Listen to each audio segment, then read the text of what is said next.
Hello, everyone. This is Eric Pennington, and welcome to the Spirit of EQ podcast. We're glad that you've tuned in. A few things we wanted to tell you at the beginning of the show, and that's this podcast was created to be a tool to help you, primarily to discover and grow your EQ. Science and our own lived experiences confirm that the better we are at managing our emotions, the better we're going to be at making decisions, which leads to a better life. And that's something we all want. We're glad that you've taken out the time today to listen and hope that something that you hear will lead to a breakthrough. Hey, one last thing. We'd really appreciate a review on whichever platform you use to listen. And if you want to, leave some comments about what you heard today, as well as follow and subscribe. That way you won't miss a single episode as we continue this journey. And with that, the show begins. Jeff. Hi, Eric. Good to see you. Nice seeing you again. Nice being here with our listeners, too. Ah, yes, of course. We can't forget them, Eric. No, I know. Believe me, I don't forget them. Trust me, they are always front of mind. This is going to be a little different episode for us. Yeah. Because I know most of the time we've got some sense of where we're going to go and what we want to talk about. And we do today too. And sometimes we actually get to where we want to go and talk about what, but other times not so much. So I would almost say this is an episode of what's on our mind currently. Yeah. And you brought this idea up to me. This has probably been a month ago. Mm-hmm. And we were almost kind of liking it. If I remember right, you were kind of calling it's just you and I over coffee, a coffee chat or something. Yeah, just talking. Yeah. So, if it's okay with you, I'll go with one of mine, and we can just kind of trade back and forth. Sounds good. So, as you know, within the work of Spirit of EQ, there's a multitude of things that we do as far as what we provide for clients, you know, and some of those do have some resemblance to performance because there's presentations. You know, there's audiences that are in a workshop or they may be there for just a talk or whatever. Mm-hmm. And both of us being musicians, like our audience didn't know that already. They had no idea. Yeah, I was going to say, they've never heard us talk about music before. And I've been thinking a lot lately, and I'm sure it's probably because of how much time has passed in my existence on the planet, that it's really, really important to know what you're good at. And I don't mean good, Jeff, as in, are you good enough? Did you pass or did you fail? But I'm talking about be good at it in the sense of your craft, what you do, and how you do it. And I almost would say the most important part of that is doing it with confidence and doing it with a healthy amount of allegiance. And here's where I'm going. We talked a little bit about this before we started recording, is you know, from a music standpoint, there's typically most musicians, right? There's those that sight read and those that play by ear. Mm-hmm. That's pretty common, right? My sister, younger sister, I wish I had her talent. She amazing on the keyboard. You can hand her a piece of music she's never seen and say, okay, this is in G, but we're going to do it in C flat today. Mm-hmm. And she goes, okay. She sight reads and transposes as she goes along. I can't do that. That's freakishly I know. gifted. But yeah, I get what you're saying. Right. And this is not to elevate one or the other, right? Mm-hmm. Because we could probably cite a number of musicians that can read, and we can cite great musicians that couldn't read music. I think about Jimi Hendrix, Eric Clapton, Pino Palladino. Those folks, they don't read music. But Steve Lukather, and you can fill in the blank with a number of other musicians, guitar players, whatever, who can sight read very, very well. Mm-hmm. But the point of this is not so much that, but and everybody has a certain way about what they do. Right. And a certain structure in which they flourish. Or a preferred way. That's a great way.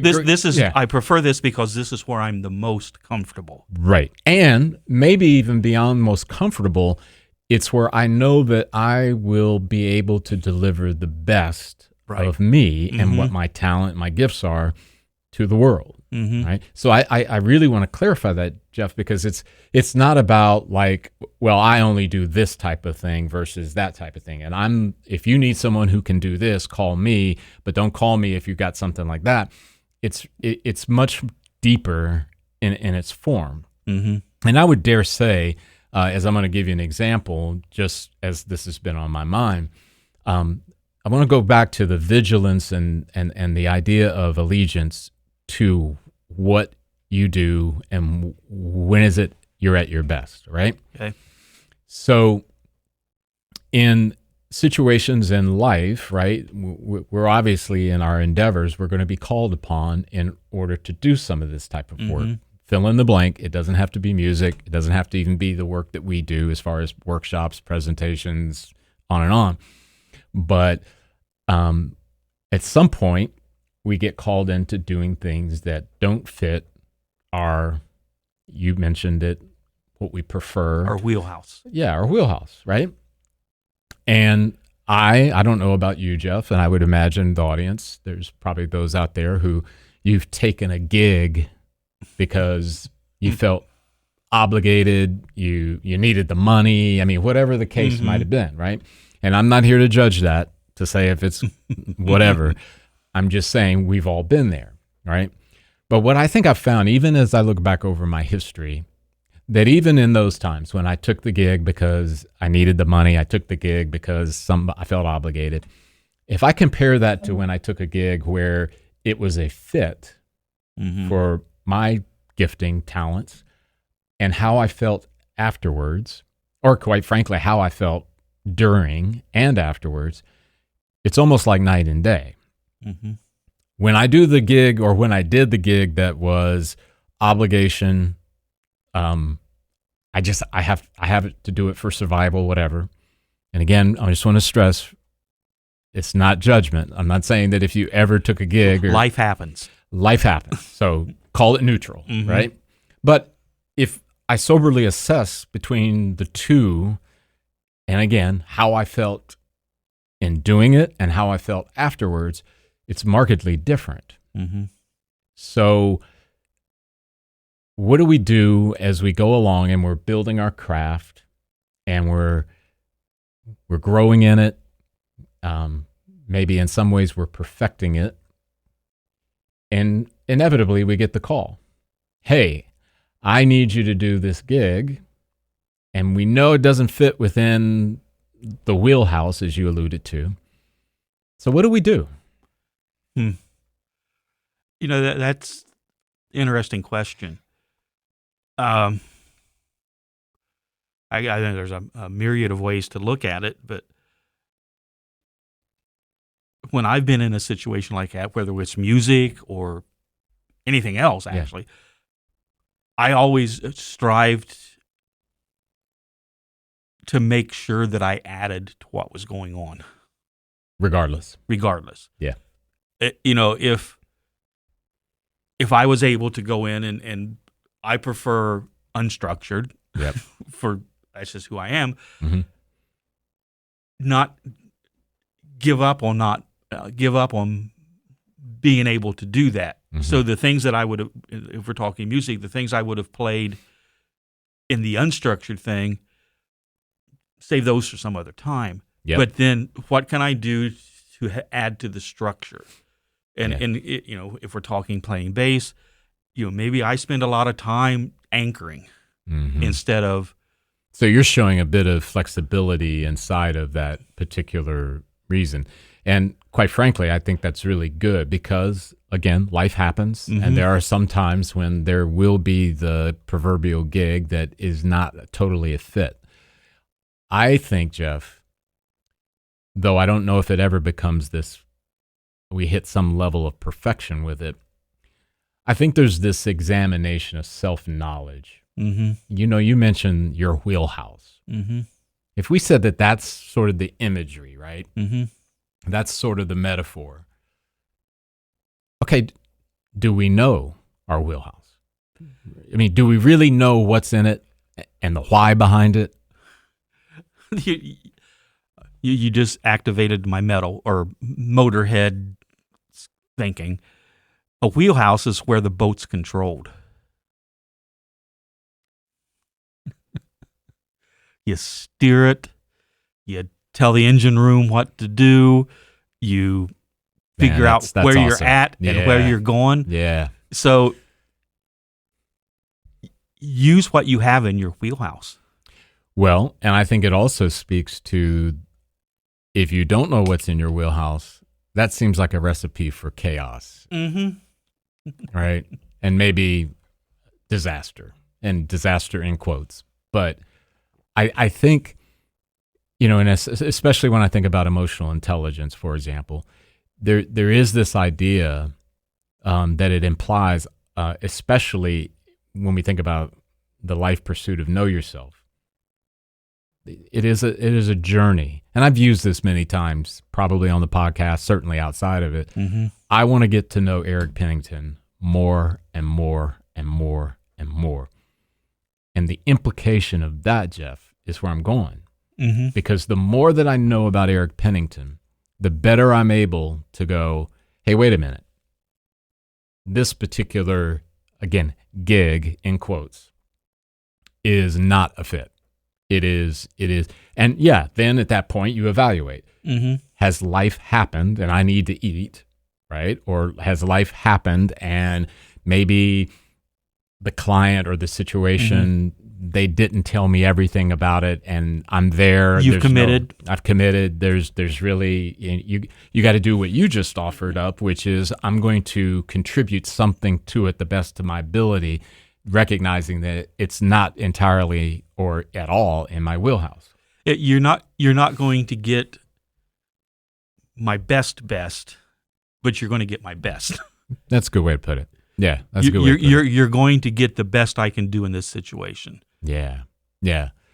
And what I'm hoping, and it does require courage, right? Mm-hmm.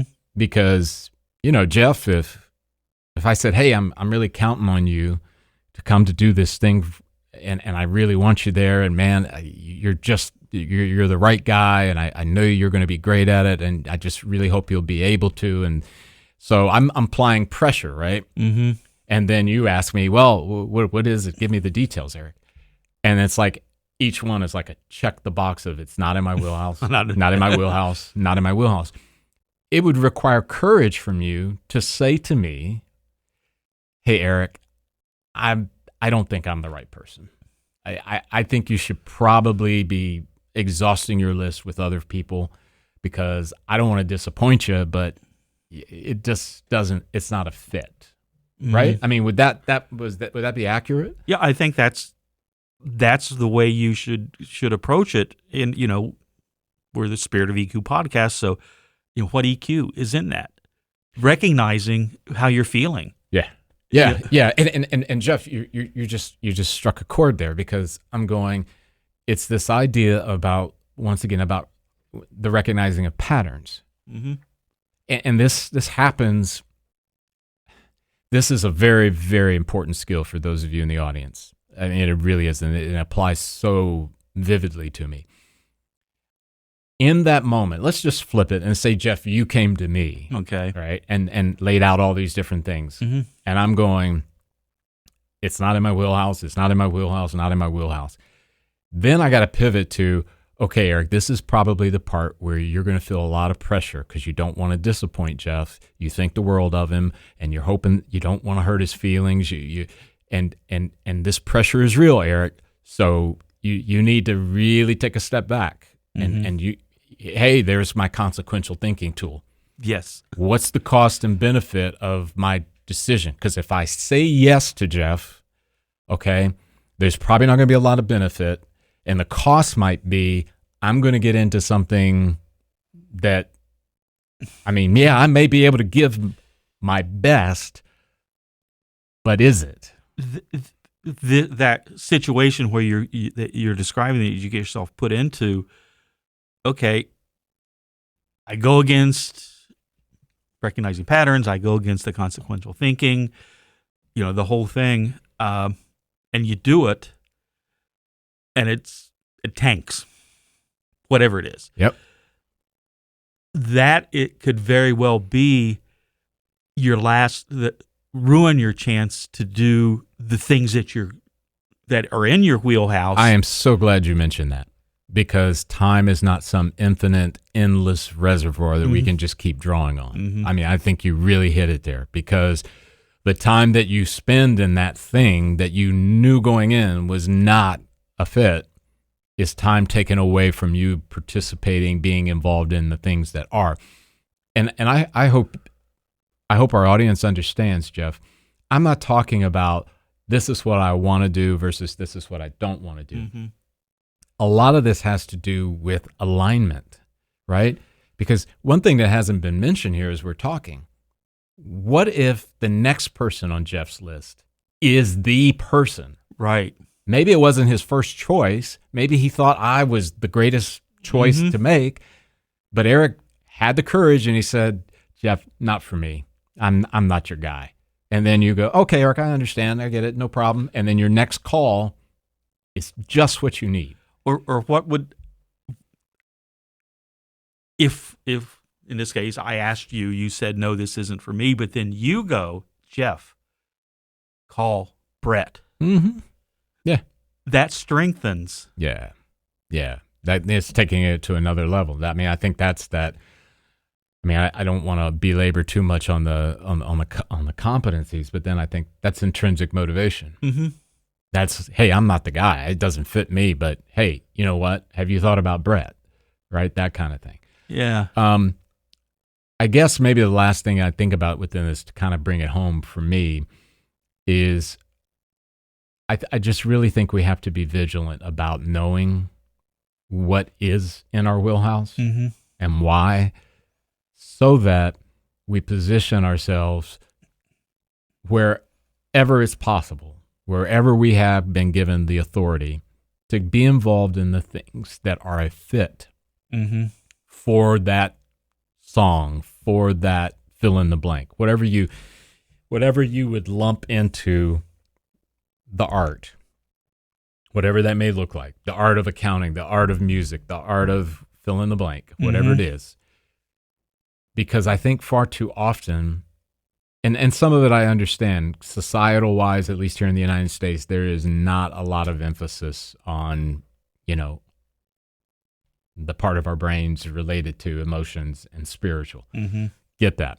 So a lot of people don't have the tools. They don't, if you've never worked with Spirit of EQ, you may not, if you're a podcast listener, you probably, we talk about competence and things like the competencies and things like that.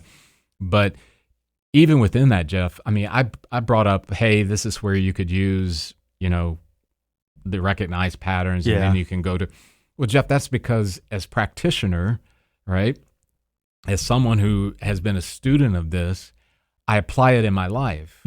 It's now I know where to. That's the tool I need in this situation. I'm only illustrating that because if we don't, and this is why I think it's so needed, this work around EQ, we got people doing stuff that shouldn't be doing stuff. We got people playing in bands that should not be playing in bands, right? We've got people out there, endless promotion and getting tons of attention, and they don't belong there. And I don't mean they don't belong there because I don't like them and I think they're not any good at it. I'm thinking they probably would say, I know this is not in my wheelhouse. And I love how you just broke that down as far as what a wheelhouse is related to, because I just think the world's going to be better when we have more people playing within their wheelhouse. I want to, one more thing about the wheelhouse. Yeah. Okay. Wheelhouse on a ship. When a ship goes into a large harbor, they stop and they pick someone up called a pilot to get them through this difficult time. And that's what your EQ is. It's a great one. So by connection, do you want to go into yours, and then I'll come back to, because I have something about EQ and AI that I wanted to go into. Oh boy, there is a genre of social media that is causing me a lot of difficulty.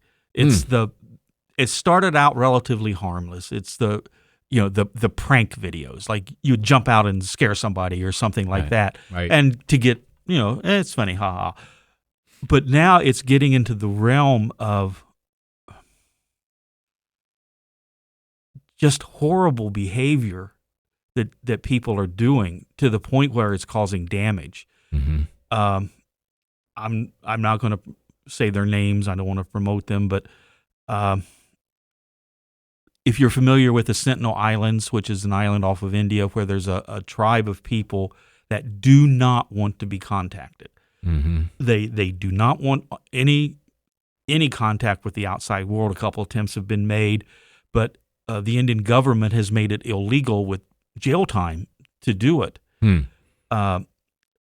It's also dangerous for the person that's trying to contact because they'll kill you if they catch you. And then it's also extremely dangerous for them because they have not been exposed to all the diseases that most of our listeners are immune to, but they might be carrying it. So the wrong thing could wipe out this population. There was one of these social, whatever you want to call them, that decided he was going to contact them against everything. He took a little boat up, and luckily he did not make physical contact with them, but he wanted, in the name of, I forget what exactly he said, he left them a can of Diet Coke. Okay, to get views. Lots of views turn into money. You get the recognition, to puff up your ego, and then you get the money. There's another person that is learning a very hard lesson in South Korea right now because he tried doing this in Japan. Japan just kicked him out, never come back. Tried to do it in Israel, which I don't know why you would want to do it in Israel because they don't have a sense of humor. Got kicked out. So he said, I'll go to Korea. And he did things. I'll just mention one that really, really got me angry with this. If you're familiar with the history of Korea and Japan in World War II, Japan would take women take them, and they also would do it from China and put them into a brothel against their will, and they called them comfort women. And that is still, to this day, 80 years later, a very, very raw wound in Korea. And they have a memorial to them, which is basically, it shows I think it's bronze or brass or something, but a chair, life-size, and in the chair next to it is a statue of one of these comfort women. Well, this guy thought, well, I'll get lots of views and make a lot of money, and I'll twerk up against this statue. Wow. And that's just one of the things he's done. So I want to touch on something within what you just said. Like, the big thing that comes to our minds, maybe collectively, why would he do that? And I'm not saying that I think that why he did it, but, I mean, we have guesses. I mean, you alluded to views, money, on and on. But boy, if he was here and if he could hold a conversation intelligently, I would ask him, so tell me, what was the motivation? Why would you do something beyond the money and the views? Yeah, after you take all of that aside, what was the value in that for you? Yeah, that would be an interesting question, because I'm afraid the answer would be there's really no value to me because I just don't care. Jeff, what is the SEQ Development Report? I'm glad you asked me that, Eric. The SEQ Development Report is something that we here at Spirit of EQ have developed to blend the idea of emotional intelligence with a person's spiritual life. And we're not talking about religion, we're talking about how they connect with themselves, other people, and the world around them. Why is it important? I think it's important because it allows someone to see where they stand, to give them information about maybe parts of their life they may need to work on, parts of their life that they're really doing well, and learn to leverage it. And it just gives a person a better way of getting through the world. So how do you get this report? Well, first you need to contact us. Mm-hmm. Info at Spirit of EQ is just a great way to do it. Then you would take an assessment, 15, 20 minutes, done online. And then after that, the report requires a debrief to go through all the things in it because it's got a ton of information. And then if you want to further your journey, we can do coaching and things like that with you down the road. And that's basically it. Cool. Thanks, Jeff. And we'll be back to the episode after this. And now, back to the episode. So if you say that you don't care, Jeff, does that imply that you really have a very low level of understanding of who you are? Yeah, I think that's it. That I just wonder, not putting words in your mouth or trying to say that that's the answer, but because I have, it's interesting as you bring this up, right? You bring this topic up. I used to, when I would read news about, like someone very young committing a crime that was really, really horrible, right, in nature. The classic, the carjacking an elderly woman. It's, a 75-year-old woman, and you go, why would someone do that? I mean, and I used to go, they had to have known. And, you rationalize almost for them, like, why? We're approaching it from our. And I'm glad that you said that, because I think we've come to a place, Jeff, where there's legitimately, I wouldn't say a generation of people, because that's a very broad brush, but I think there is a number of people who are in the camp that you just described. I really don't care.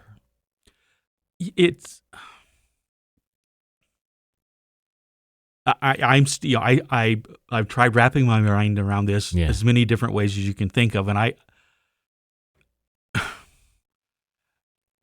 can't come up with anybody that I know would do something like this. Yeah, and I'm with you on that, and I guess I wonder maybe if social media, say the dark side of social media, and maybe it's even seeped over into the light or the good side of social media. Has there been this poison pill that's kind of like starting to spread, right? And here's where I'm going with that.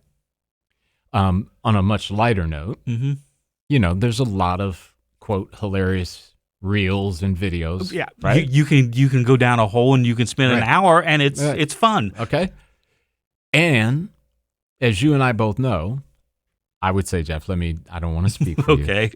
My opinion, there are a number of people who are making these videos who are offering them to the world because they think this is really funny. This is really funny. And you watch it and you go, you're maybe mildly funny, but for the most part, you're just clowning. I mean, it's like you're clowning for the video in order to, and I get it, right? You could say, but look how many views and look how many followers. Well, I think sometimes you got to be careful with just the sheer mass number of things, because it might not tell the entire story. I've had people disagree with me, but I think a very good comedian, despite they're usually disparaging of themselves, a good, funny comedian has to have intelligence. And I would throw out, Jeff, and this relates to intelligence, timing. I have, I don't want to take you down a rabbit hole, okay, but I have had people who normally are not very humorous, right?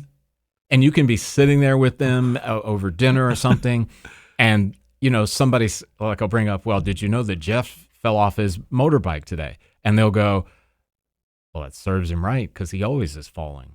Okay, I'm not saying that's funny. Yeah. That's not funny. Yeah, obviously, I'm not a comedian. But my point is, somebody cannot be the funniest person, but if they know the timing of when to deliver a comment or a statement, it can be very funny. Or the timing of an act, whatever it is. I'm going to give you something. And this is maybe funny only to me. Okay. All right. So we had some a contractor out to do some work on the house related to our air conditioning, heating and cooling, that kind of thing, right? Well, there's this area to get to it that requires it's not a very large access point. Mm-hmm. So, I mean, no offense to the contractor, he was probably a little bigger than which the access point would provide, right? And he basically went to my wife and says, we're going to have someone else come out because I can't get to it. I can't get through that particular. Yeah. And then my wife goes, kind of makes you feel like Winnie the Pooh, huh?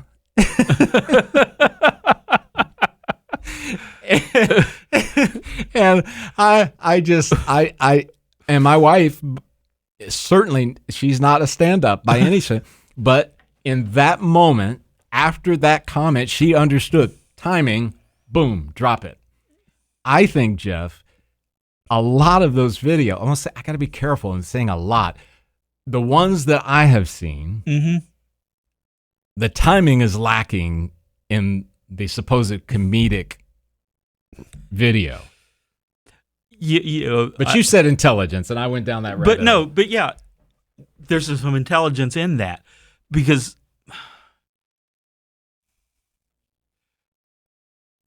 20 years ago it was all shock comics, right? Which is easy humor if you're talking to somebody that thinks that's funny, which I don't. Mm-hmm. But then I like, okay, we're kind of going into my other topic. We might as well just explore that. But this one, yeah. I look at comedians like, have you listened to Tig Notaro? No. She's hilarious because she tells stories that are funny. Mm-hmm. Norm Macdonald. Oh, yeah. Remember. Timing. Yeah. Deadpan timing. Yeah. Stephen Wright. Mm-hmm. These people, they're... It was funny and they weren't hurting anyone. Mm-hmm. You go back and look at Jay Leno's monologues when he was hosting the night show, or Saturday Night Live 25 years ago. Yeah. They could actually make fun of someone, but it was done in a way that wasn't hateful. And I almost think it wasn't personal. No. A lot of this stuff that a lot of comedians do it, and a lot of this stuff that you see on social media is personal. Well, and I go back to your example of the gentleman in South Korea. Mm-hmm.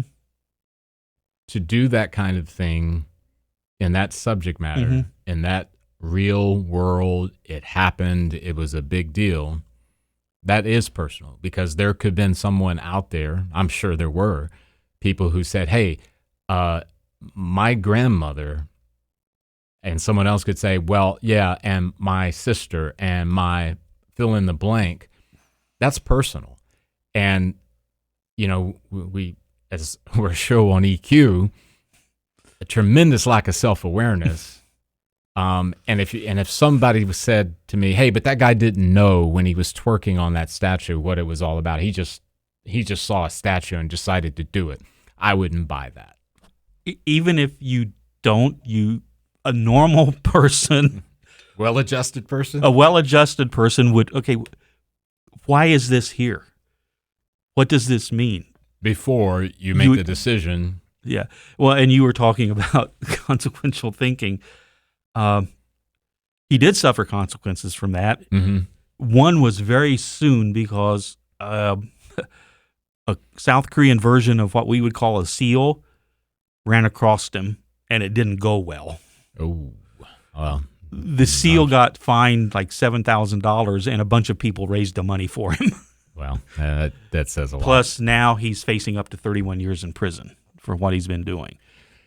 Yow. Because Korea is South Korea. It's a big deal. South Korea, just all the other things. There's a dozen other things that he's done. South Korea is, no, we're not just going to make him go away. Mm-hmm. He's going to be an example. And unfortunately for him, he's the one. Yeah. It's just...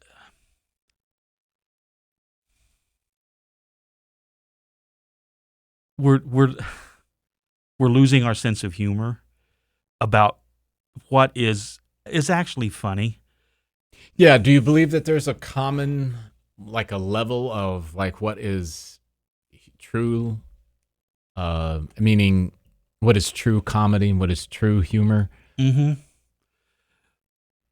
Because I'm saying the argument might be out there. Well, Jeff, just because it's not funny to you doesn't mean it's not funny to me. You know, so Right. is Yeah, it, I get that. It's just, I don't know. It's hard. well, Jeff, I'm interrupting you Go ahead. because I think about I want to say it might have been Dave Chappelle. I may have this wrong, Okay. but it was of a well-established, pretty notable Mm-hmm. comedian who said that the dividing line is personal versus non-personal. Mm-hmm. If I say I'm a stand-up, and for those in the audience, you're not watching our video, but you may remember Jeff has a beard, right? So if I make a general joke about beards, that's not personal. Well, You happen to have a beard, but but I don't it's not, care. right? And the same would be, I share like with you, I wear glasses. If someone makes a joke about glasses, people who wear glasses, I think that passes. But if somebody said, hey, I know this guy named Eric, and Eric wears glasses, he doesn't realize that, back in the day, well, he's talking to me, mm-hmm. and that's personal. And I think maybe, and I know I'm not the arbiter, right? I'm not going to decide what is funny and what is not, blah, blah, blah, blah. But I think the best humor, the people who really are funny, Mm-hmm. understand that there is that dividing line. That's just my take on it. I mentioned this Tig Notaro. Yeah. She tells stories, and she's always, I don't want to say the butt of the joke, but she's relating things that have happened that she has enough self-awareness to go, yeah, that was funny. I mean, I was the idiot in this, Yeah. but that was really funny, and I'm willing to share it with you. Yeah. Jim Brewer is the same way. The stories he tells, And I wonder, Jeff, what if, and maybe I've entered into the land of naive and Pollyannish, right? Mm-hmm. But what if that restraint was held by the vast majority of those who are dispensing comedy, whether they be famous or not? I sometimes think we might sort of rise our level of sort of what is considered expectation Mm-hmm. because it was just like a common, I think about it from the perspective of like professional sports.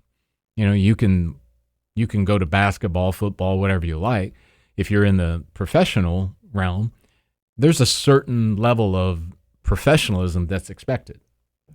Yeah, I mean, it's just kind of, if you are a professional, you will. I think one of the things that we're missing out is, I just had it in my head. People are not, self-aware is not the right way to say it. People take themselves too seriously. Mm-hmm. And sometimes you were talking about things that just come up unexpected. In the minor leagues this year, baseball, Mm-hmm. they tried this new thing, which is I forget what they call it, but it's electronically records, tells you if it's a ball or strike, Right. and you can do a replay and everything with that. If the umpire still makes the call, but you can do a replay if you think it's not. And these are major league umpires with major league players, but they're in spring training, and they were trying it out, and they challenged a ball or strike, I forget which one, and so they went to the review, and the umpire, they now have microphones so you can hear them, and they go, and surprisingly, the umpire was correct. And it broke the stadium up. The players were doubled over laughing. He was self-aware enough. I don't care. Yeah. Yeah. And you talk about people that don't take themselves too seriously are the ones that I think are the funniest, Yeah. the most relatable. That that understand I am a human being. And Well, Jeff, and I go back to again, my opinion, of course, right? I go back to that. Was it personal or was it more global in nature, if I can term it that way? Yeah.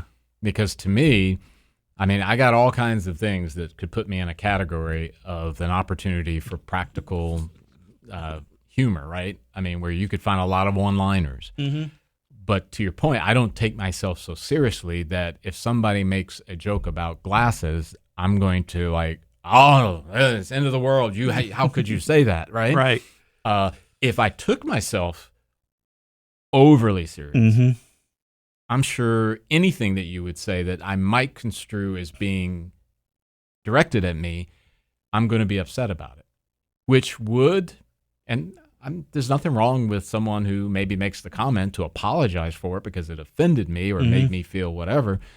But there probably is also an implication of maybe I should do some self-searching. Am I taking myself too seriously that every single thing is off limits? And if you cross that line, I'm not going to be happy. I'm going to be upset or whatever. Yeah.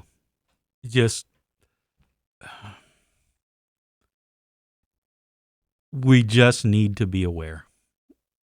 Yeah. We need to be aware of who we are. We need to be aware of the strengths that we have, the skills we have. Be aware of things that we maybe want to improve, but understand that that's not someone else's worth of myself. Yeah, that's determined by you, right? Mm-hmm. I mean, that's the determiner. Yeah. This fellow we were talking about in South Korea. Mm-hmm. I don't think he has much self-worth, just from hearing him talk and things. Yeah, and who knows, right? But maybe I know it's a pretty big situation, consequence-wise. Maybe it'll be his opportunity to make a turn. I did hear him interviewed, and he is starting to understand consequences, The magnitude of it, and realizing this was a mistake. I shouldn't have done this. Yeah. Well, yeah. Hopefully that will lead to something that will be good for him. So last one. Well, yeah, go ahead. We're talking humor. Yeah. With what we were talking about with your thing about music and everything, I got a joke. All right, audience. 5 stars if this is a funny joke, okay? On reviews. So there was a couple guitar players talking, and they were talking about the bass player. And one guitar player says to the other one, he reads music. And the other guitar player goes, yeah, but he's still pretty good. There you go. For those of us out there who are play by ear, which is interesting, Jeff, because I did both. And for me, it was one was limiting and one was freeing, right? So anyway, just I've been lucky. The people that I played with, it sounds strange, but a lot of my playing has been in prison, and it's with a different music leader, the guitar player, and they've all just, here's the chords and do whatever you want. Yeah. And some of them were more country, some of them were more rock and roll. So am I Donnie or Marie today? There you go. Okay, that was for anybody over 60. I was going to say it's Donnie Osmond. If you want to a little bit rock. I'm a little bit country, and he's a little bit of rock and roll. Sorry. Yeah. Well, audiophiles will forgive you. So Jeff, last one I have on my mind is EQ and AI, and this is a topic that at least the AI side of it is, rampant, right? It's everywhere. It's probably, I would imagine, one of the most searched terms out there. And my thinking, of course, and opinion, AI seems to be disrupting most on the analytical, intellectual side, right? Mm-hmm.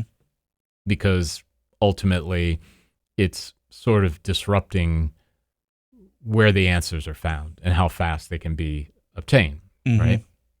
So it used to be said about what made a Google search so powerful was that they have so many, like, loads and loads of information that they can scan and get to.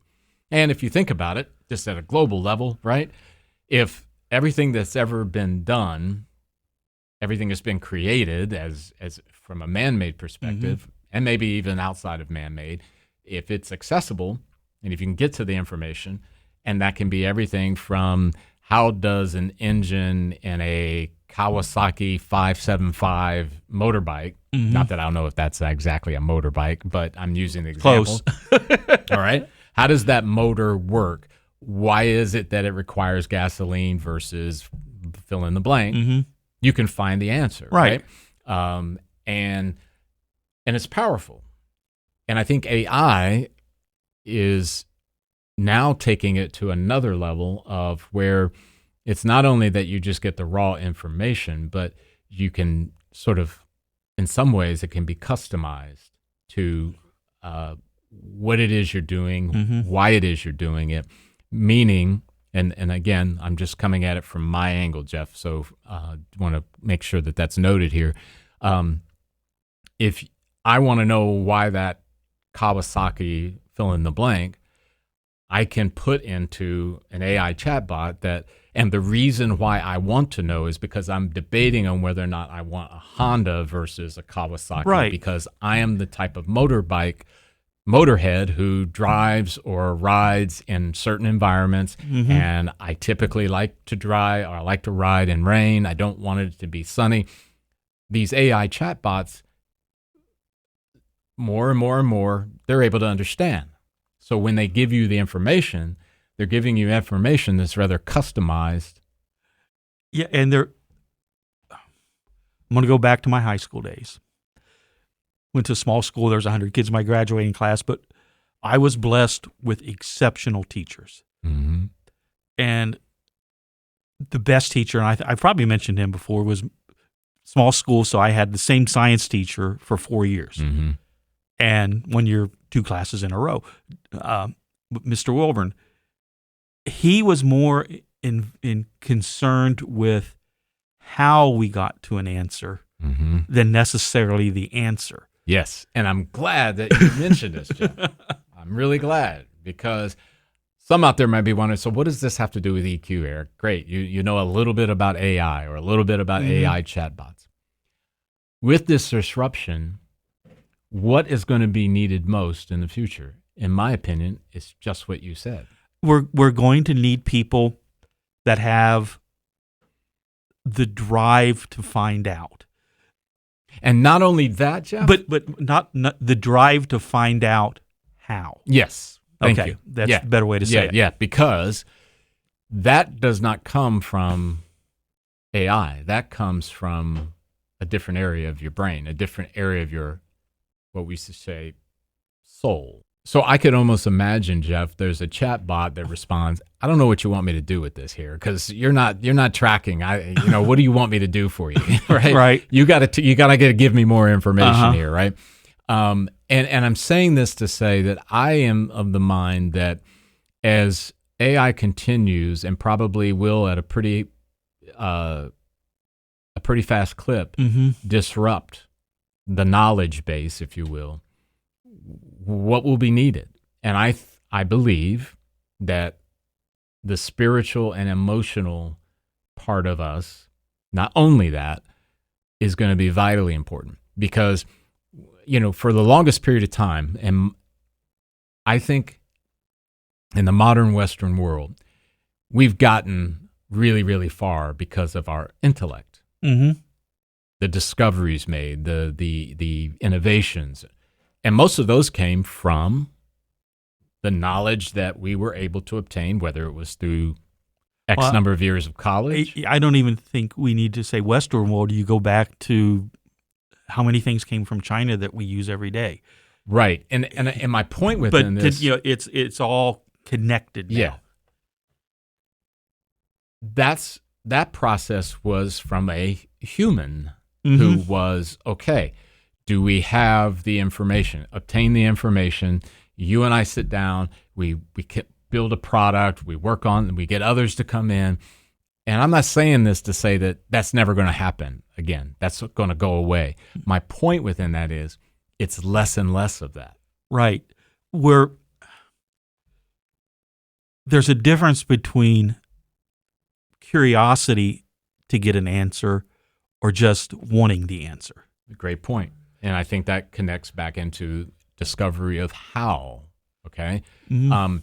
And where I'm going with this, Jeff, is that I think there's going to be a danger for those who get left behind. So here's my sort of final analogy around this, right?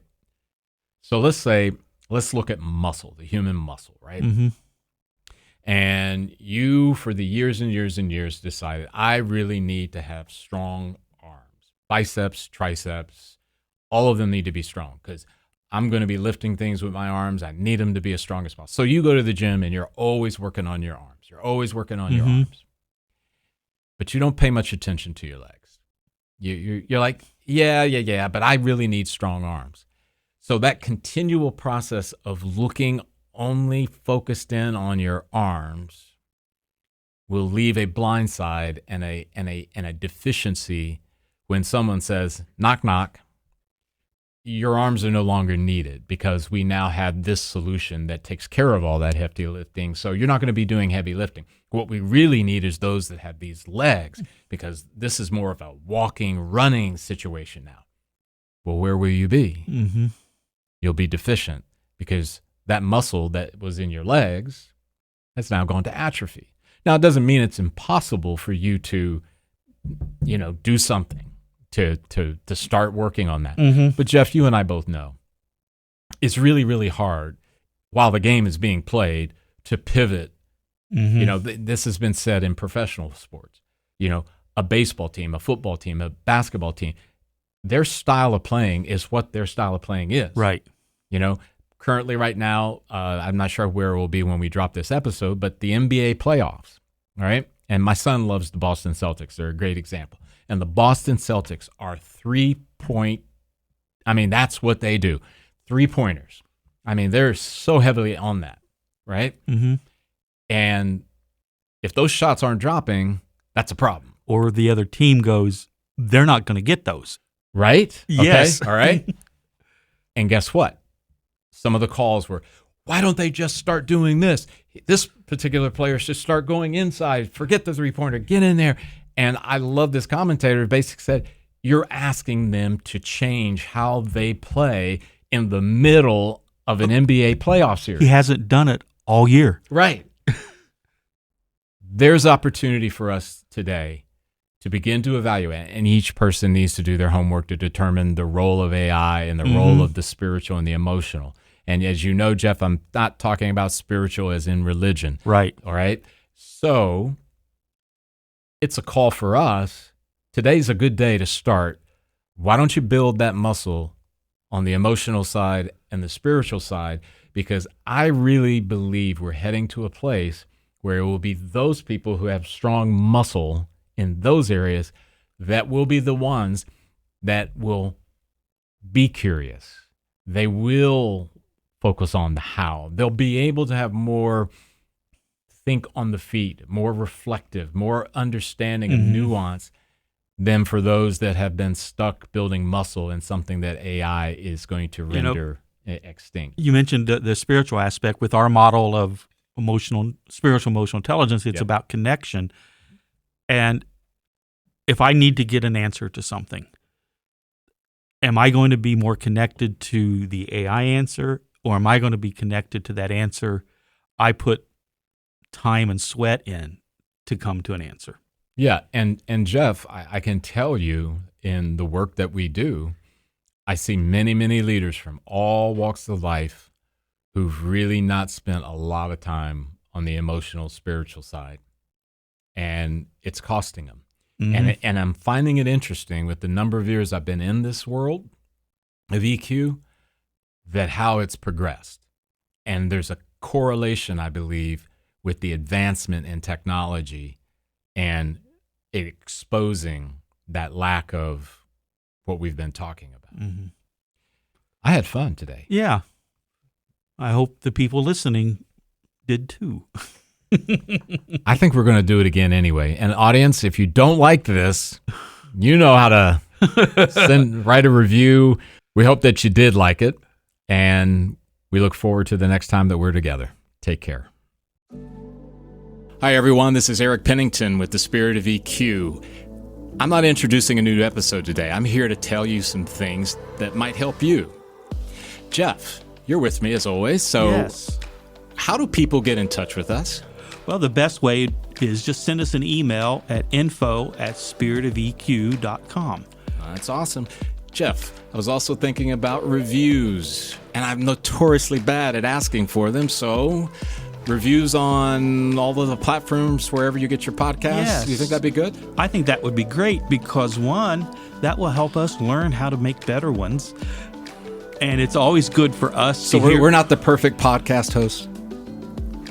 We're close. Okay, all right, but not, still, not totally we want perfect. your feedback. We want your feedback. But it also might let us know a new subject. Hey, we need to dig deeper into that. Yeah. So let us know what you think. Cool. We really appreciate that. As always, too, there is social media, LinkedIn, Facebook, and we also have a YouTube channel. Those also have mechanisms or options for you to be able to leave a comment, a like, or those kind of things. Just want to make sure that you know how to get in touch with us. Right, Jeff? Right. We appreciate you all. Thank you. Once again, we really appreciate you tuning in today. One of the things that Jeff and I want to bring to your attention as well is that when we created this podcast, it was not intended to take the place of a clinician. In other words, if you find yourself in a place where there's something deeper going on or something that you cannot solve on your own, we do recommend that you reach out to a clinician of some sort. This podcast is purely opinion-based, and it is rooted in the desire to help you along your path in whatever way we can. However, it is never going to replace, nor should it ever be looked at as a replacement for clinical help in any way. Thanks again for tuning in.